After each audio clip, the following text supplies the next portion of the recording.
Mortal Kombat, 1992. Este juego fue tan sangriento que ayudó a crear un sistema para clasificar la edad de los jugadores. Además, algunos de los personajes se inspiraron en asesinos reales y leyendas urbanas. El juego también es conocido por sus fatalities, movimientos finales brutales que acaban con el oponente de forma sangrienta.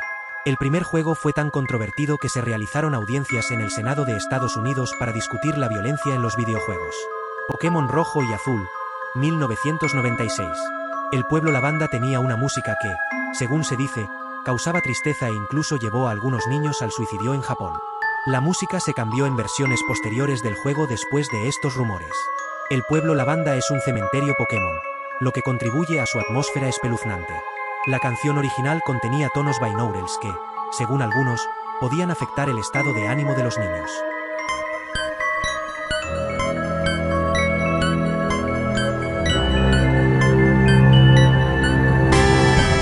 Silent Hill 2, 2001. El final del juego depende de cuánto tiempo pasas mirando ciertas cosas, como si el juego te estuviera juzgando. Esto hace que cada jugador tenga una experiencia única y personal. El juego explora temas oscuros como el duelo, la culpa y el castigo. El protagonista, James Sunderland, recibe una carta de su esposa muerta, lo que lo lleva a Silent Hill en busca de respuestas.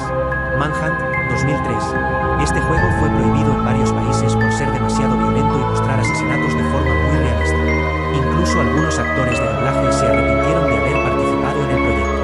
El juego fue retirado de las tiendas en algunos países y se convirtió en un objeto de colección muy buscado. El juego fue relacionado con un asesinato en el Reino Unido, aunque no se pudo probar una conexión directa. Rule of Rose 2006. La historia de este juego trata sobre niñas que hacen cosas crueles a otras niñas en un orfanato, lo cual es muy perturbador. El juego fue censurado en varios países debido a su contenido controvertido. El juego nunca fue lanzado en Estados Unidos debido a la preocupación por su contenido. A pesar de la controversia, el juego tiene un grupo de seguidores leales que lo consideran una obra maestra del terror psicológico. Grand Theft Auto 5, 2013. Una de las misiones te obliga a torturar a alguien usando herramientas como alicates y un soplete. Esta misión causó mucha polémica y fue criticada por ser innecesariamente violenta. Los jugadores pueden elegir saltarse esta misión, pero aún así es una parte importante de la trama del juego. La misión de tortura fue defendida por los creadores del juego como una sátira de las técnicas de interrogatorio utilizadas por Estados Unidos. The Evil Within, 2014.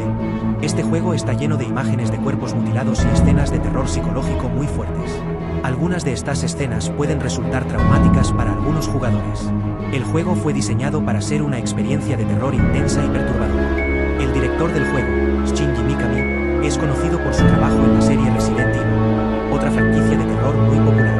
Until Dawn, 2015. Tus decisiones pueden llevar a la muerte de todos los personajes, y el juego te muestra sus muertes de forma muy gráfica. Esto hace que el juego sea muy rejugable, ya que puedes intentar salvar a todos en cada partida. El juego tiene múltiples finales, dependiendo de quién sobrevive.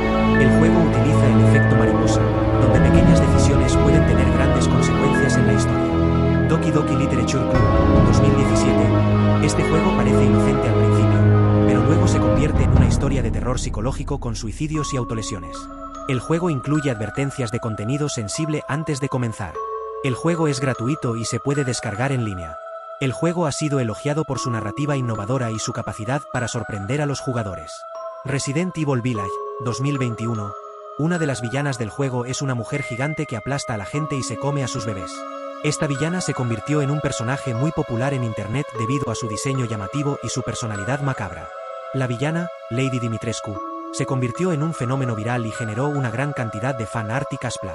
Lady Dimitrescu mide casi 3 metros de altura, lo que la convierte en uno de los personajes más altos de la franquicia Resident Evil. Bully 2006.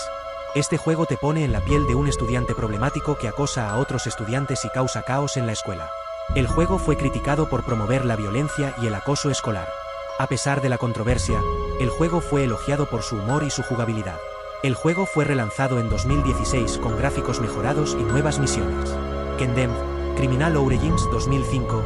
Este juego de terror te lleva a investigar una serie de asesinatos brutales en primera persona. El juego crea una atmósfera de tensión y paranoia constante. El protagonista sufre alucinaciones y visiones perturbadoras. El juego tiene una secuela, Condemned 2, Bloodshot, que es igualmente oscura y violenta. Spec Ops: The Line, 2012. Este juego de disparos en tercera persona cuenta una historia oscura y realista sobre los horrores de la guerra. El protagonista y su equipo toman decisiones moralmente cuestionables. El juego muestra las consecuencias psicológicas de la guerra en los soldados. El final del juego es impactante y deja al jugador reflexionando sobre la naturaleza de la guerra.